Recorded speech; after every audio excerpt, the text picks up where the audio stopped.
الشرعية الفرعية بأدلتها التفصيلية.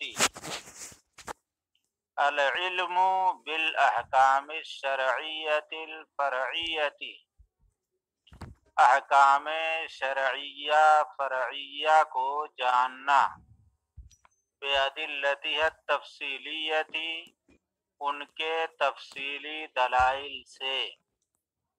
Be میں با حرف جر ہے، ادلت یہ دلیل کی جمع ہے، اور ہا ضمیر جو ہے بأدلتها، یہ ہا ضمیر لوٹ رہی ہے احکام شرعیہ فرعیہ کی طرف، اور تفصیلیہ جو ہے یہ ادلتن کی صفت ہے.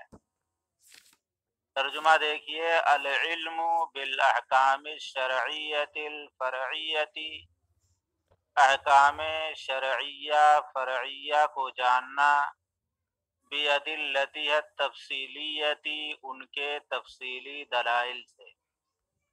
اصطلاح شریعت میں یہ ہے فقہ کی تعریف، العلم بالاحکام الشرعیۃ الفرعیۃ بأدلتها التفصیلیۃ. اب یہ جو فقہ کی اصطلاحی تعریف ہے، اس تعریف کو آپ وضاحت کے ساتھ سمجھیے. دیکھیے، شریعت کے جو احکام ہیں وہ دو طرح کے ہیں، سنیں گے تو سمجھیں گے انشاءاللہ. شریعت کے جو احکام ہیں وہ دو طرح کے ہیں. ایک احکام تو وہ ہیں جن کا تعلق عقیدے سے ہے، اعتقاد سے ہے کہ ان کو مان لیا جائے، ان کو سمجھ لیا جائے، دل سے انہیں تسلیم کر لیا جائے.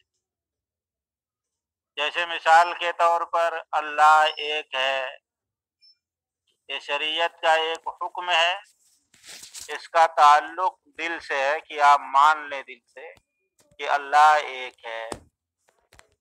اللہ تبارک و تعالی ہر چیز کو جانتا ہے، اس کا تعلق عقیدے سے ہے کہ آپ دل سے مان لیں.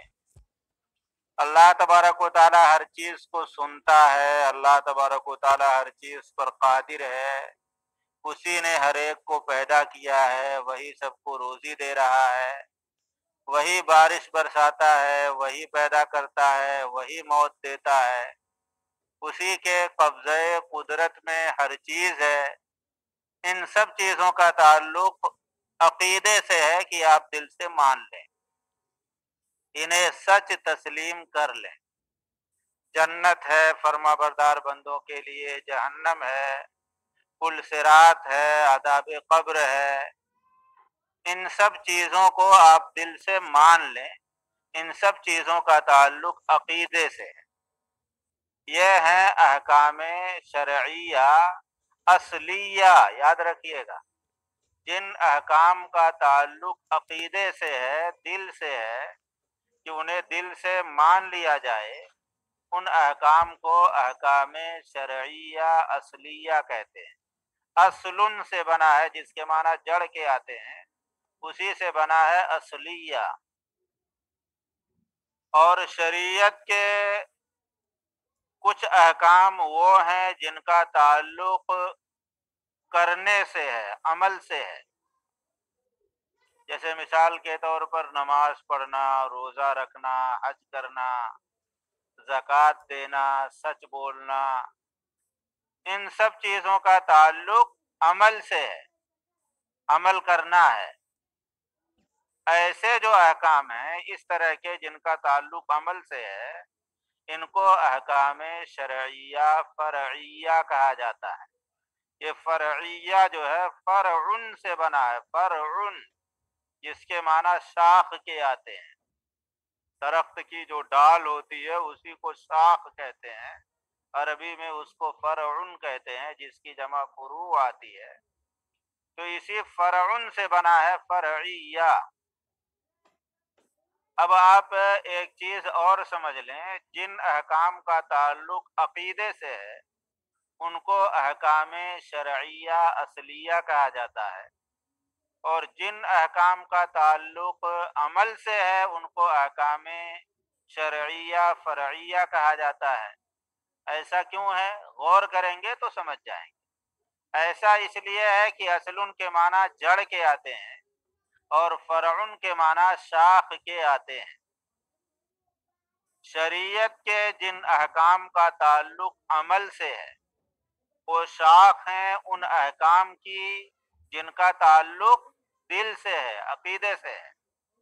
جب تک کوئی آدمی اللہ کو، اللہ کی قدرت کو، جنت کو، جہنم کو، نبی کو، قرآن کو، ان سب چیزوں کو دل سے مانے گا نہیں، تب تک وہ ان احکام کے اوپر عمل ہی نہیں کرے گا۔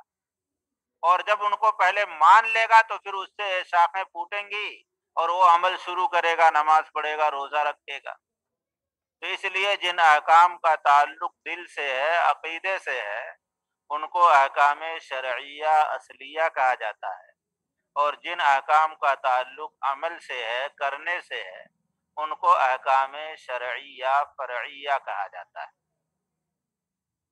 آگے ہے ان کے تفصیلی دلائل سے، بِأَدِلَّتِهَا التَّفْصِیلِیَّةِ، تفصیلی دلائل۔ شریعت کے جو احکام شرعیہ فرعیہ ہیں وہ جن تفصیلی دلائل سے ثابت ہوتے ہیں وہ دلائل چار ہیں۔ چار طرح کی دلیلیں ہیں جن سے احکام شرعیہ فرعیہ کا ثبوت ہوتا ہے۔ ایک دلیل ہے کتاب اللہ، قرآن کریم۔ دوسری دلیل ہے حدیث نبوی، حدیث پاک۔ اور تیسری دلیل ہے اجماع امت۔ اور چوتھی دلیل ہے قیاس۔ یہ چار دلیلیں ہیں، انہی کو تفصیلی دلائل کہتے ہیں۔ انہی سے احکام شرعیہ فرعیہ کا ثبوت ہوتا ہے۔ مثال کے طور پر آپ سے کہا گیا کہ نماز پڑھنا فرض ہے، یہ تو شریعت کا ایک حکم ہوا، حکم شرعی فرعی ہوا۔ دلیل کیا ہے کہ نماز فرض ہے؟ دلیل ہے اقیموا الصلاۃ، تم لوگ نماز پڑھو، نماز قائم کرو۔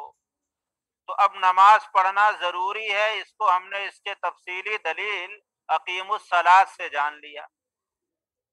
تو فقہ میں یہی ہوتا ہے کہ احکام شرعیہ فرعیہ کا علم ہوتا ہے، اور جن دلیلوں سے ان کا ثبوت ہو رہا ہے ان دلیلوں کا بھی پتہ چلتا ہے کہ فلاں حکم شرعی فرعی فلاں دلیل سے ثابت ہے، فلاں حکم شرعی فرعی فلاں دلیل سے ثابت ہے۔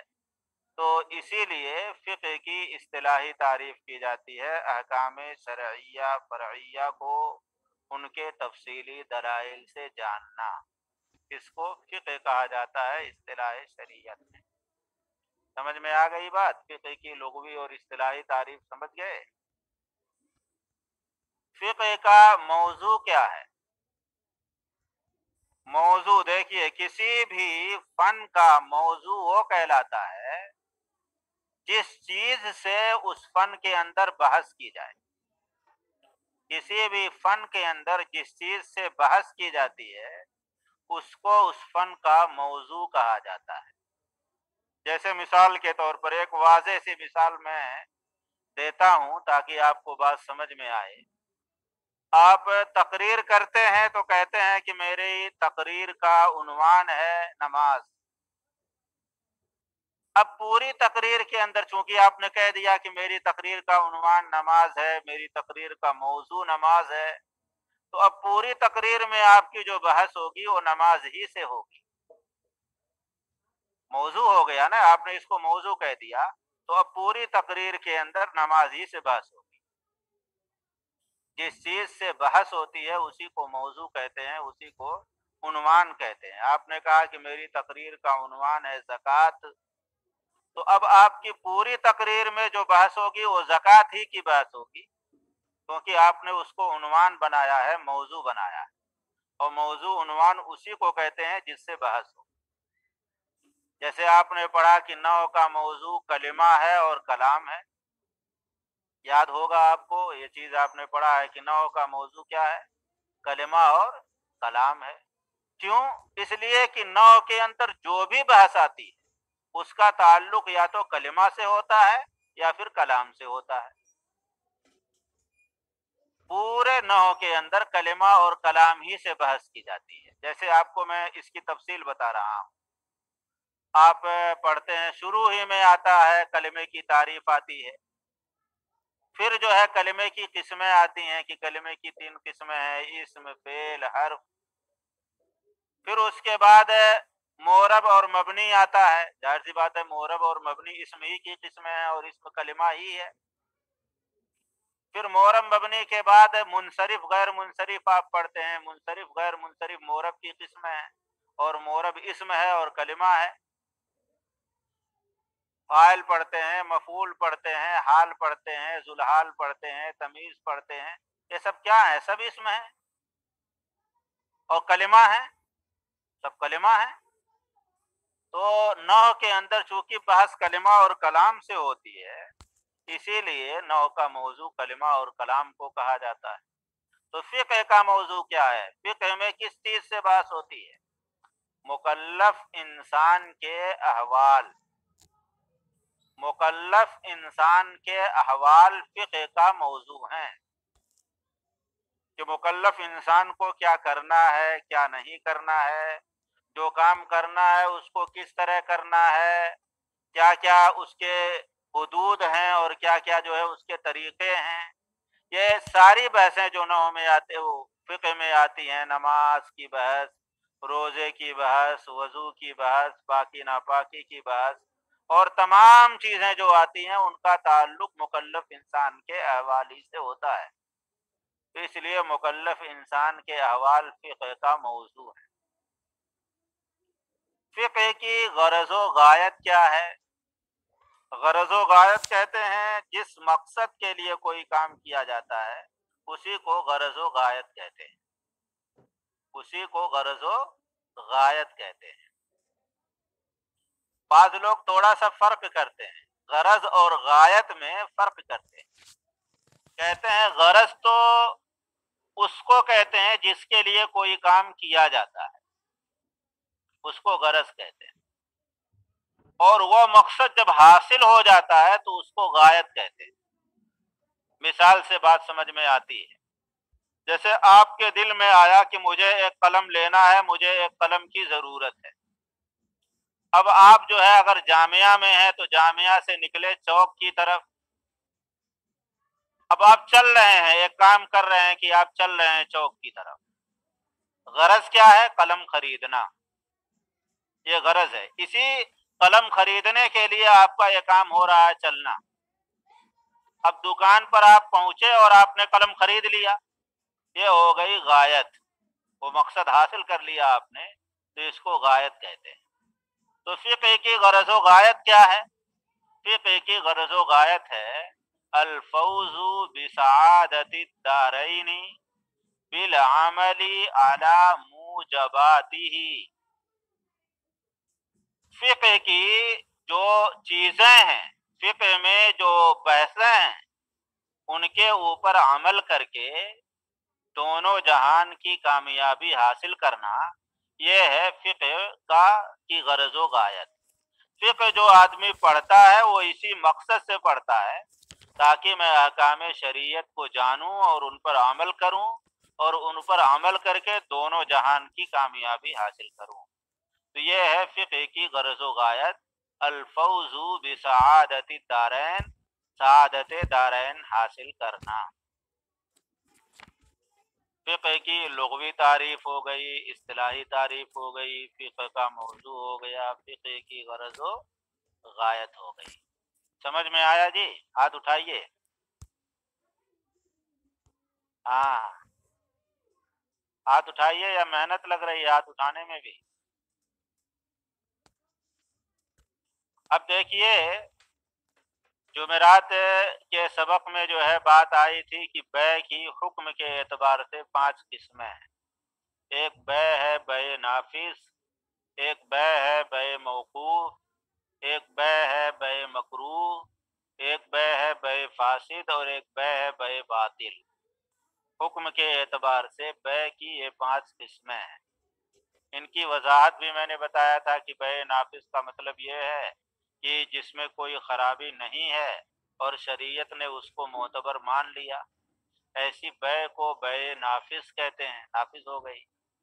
ایک بے ہوتی ہے بے موقوف، یعنی یہ بے ہوئی ہی نہیں ہے، کسی کی اجازت پر موقوف ہے، اجازت دے گا تو ہوگی، نہیں دے گا تو نہیں ہوگی۔ ایک بے ہوتی ہے مکروہ، جو بے ہو تو رہی ہے، شریعت اسے مان بھی رہی ہے لیکن ناپسند کر رہی ہے، تو ایسی بے کو بے مکروہ کہتے ہیں۔ ایک بے ہوتی ہے بے فاسد، جو بے ایسی ہے جس میں کوئی خرابی آ گئی وصف کے اعتبار سے، اس کی صفت میں کچھ خرابی آ گئی، تو ایسی بے کو بے فاسد کہتے ہیں۔ ایک بے ہوتی ہے بے باطل، جو معتبر ہی نہیں سرے سے، کل عدم ہے، کیونکہ وہاں جو بے کا رکن ہے مال کو مال سے بدلنا، وہی نہیں پایا گیا، تو ایسی بے کو بے باطل کہتے ہیں۔ سب کی مثالیں اور سب کی تفصیل کتاب میں آئیں گی۔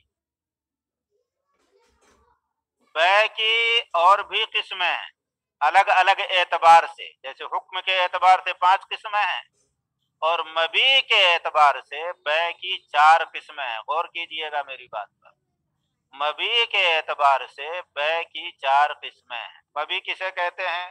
میں نے آپ کو بتایا تھا، جس چیز کو بیچا جاتا ہے، جس چیز کو فروخت کیا جاتا ہے، اسے مبیع کہتے ہیں۔ تو مبیع کا اگر لحاظ کیا جائے تو اس لحاظ سے بے کی کتنی قسمیں ہیں؟ 4 قسمیں ہیں۔ دیکھیے میں آپ کو بتا رہا ہوں۔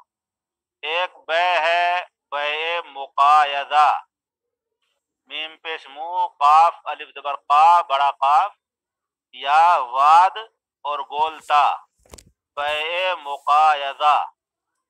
ایک بے ہے بے صرف، ایک بے ہے بے صرف، ایک بے ہے بے سلم، اور ایک بے ہے بے مطلق۔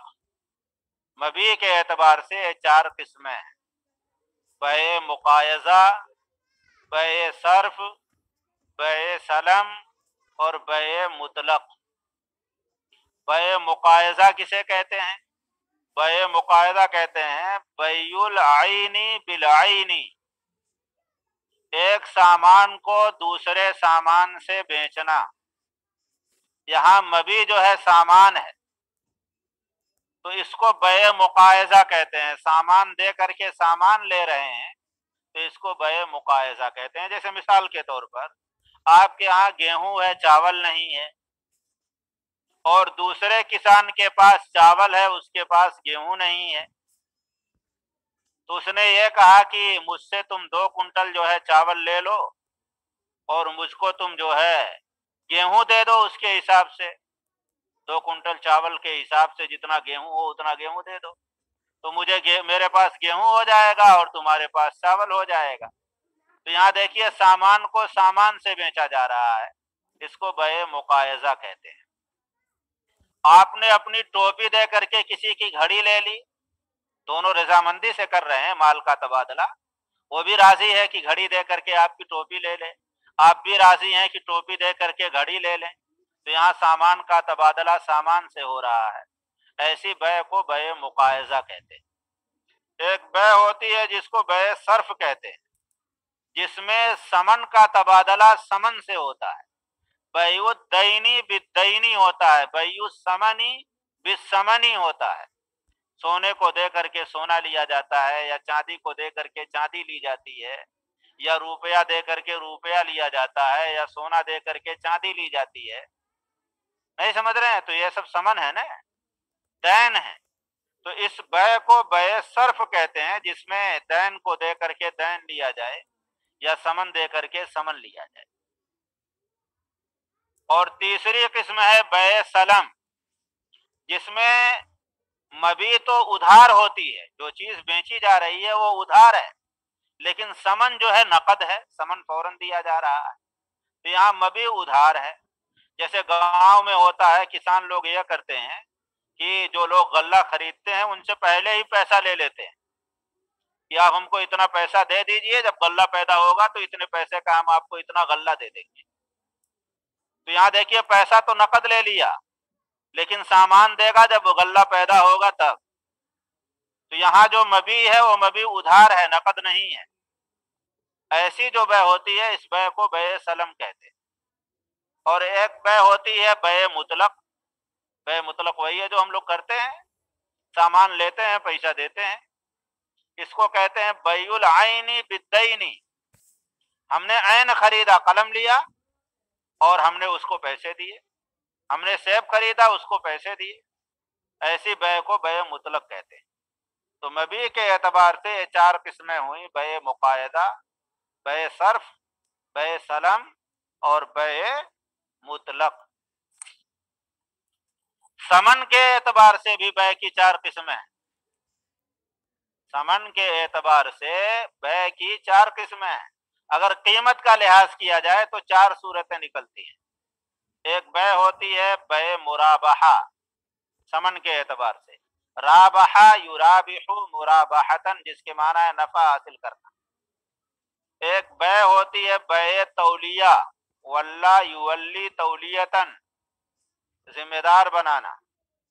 ایک بے ہوتی ہے بے وضیعہ، وضع یضع وضعن، جس کے معنی رکھنے کے آتے ہیں، اسی سے بنا ہے وضیعہ، گھٹانا۔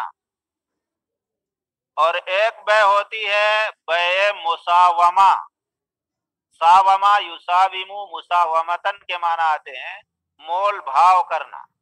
تو ثمن کے اعتبار سے بھی یہ چار قسمیں ہیں، بے مرابحہ، بے تولیہ اور بے وضیعہ اور بے مساومہ۔ بے مرابحہ کہتے ہیں کہ جتنے ثمن پر آپ نے خریدا ہے اس سے کچھ زیادہ ثمن لے کر کے آپ بیچیں۔ 10 روپے میں خرید کر کے لائے ہیں، 12 روپے میں بیچ رہے ہیں، اس بے کو بے مرابحہ کہتے ہیں۔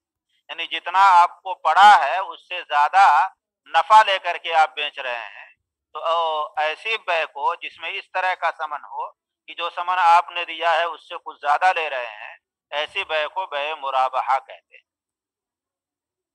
اور اگر آپ ایسا کریں کہ جتنے میں مبیع آپ کو پڑی ہے اتنے ہی میں آپ کسی کو دے دیں، 10 روپے کا خریدا، 2 روپیہ کرایہ لگا، 1 روپے مزدوری لگی، 13 روپیہ کل لگا، 13 روپے میں کسی کو آپ بیچ رہے ہیں، جتنا لگا اتنے ہی میں دے رہے ہیں، ایسی بے کو بے تولیہ کہتے ہیں۔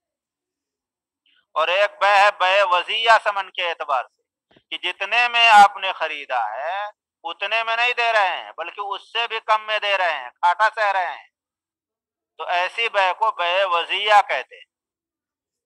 اور ایک بے ہے بے مساومہ، جو ہم سب کرتے ہیں، مول بھاؤ والی بے۔ دکان پر آپ گئے، یہاں آپ کو دکاندار پہلی قیمت نہیں بتاتا، عام طور پر جو بتاتے بھی ہیں جھوٹ بولتے ہیں، گراہک کو جو ہے بہکانے کے لیے جھوٹ بولتے ہیں۔ کہ مثال کے طور پر آپ گئے، آپ نے کہا ہم کو جوتا خریدنا ہے، دکاندار نے آپ کو آپ کی سائز کا جوتا دکھانا شروع کیا، آپ نے کہا یہ جوتا کتنے کا ہے، اس نے کہا 500 روپے کا ہے، آپ کہہ رہے ہیں کہ نہیں کچھ کم کر دیجئے، تو کہتا ہے نہیں وہ 460 روپے میں تو ہم نے خریدا ہے، 480 کی تو ہماری خرید ہے۔ تو یہ عام طور پر جھوٹ بولتے ہیں۔ تو یہاں پہلی قیمت نہیں بتائی جاتی ہے، بس یہاں بیچنے والے اور خریدنے والے کے درمیان مول بھاؤ ہوتا ہے۔ ایک دام جو ہے بیچنے والا بتاتا ہے اور خریدنے والا اس سے تھوڑا بحث کرتا ہے، مول بھاؤ کرتا ہے، کمی بیشی کرانے کی کوشش کرتا ہے، اور پھر اس کے بعد ایک قیمت طے پا جاتی ہے، اسی پر بے ہو جاتی ہے۔ ایسی بے کو بے مساومہ کہتے ہیں۔ جیسے اس نے 500 روپے جوتے کا دام بتایا، اب آپ تھوڑا سا ادھر ادھر کیے، مول بھاؤ کیے تو 450 میں آپ کو دے دیا، یہ بے مساومہ کہلاتی ہے۔ تو یہ چار قسمیں ہیں ثمن کے اعتبار سے، یاد رکھیے گا یہ قسمیں۔ سمجھ میں آیا جی؟ حکم کے اعتبار سے 5 قسمیں ہیں، مبیع کے اعتبار سے 4 قسمیں ہیں، اور ثمن کے اعتبار سے بھی 4 قسمیں ہیں۔ میوٹ کر رہا ہوں، انمیوٹ کر رہا ہوں، آپ لوگ بتائیے سمجھ میں آیا کہ نہیں آیا؟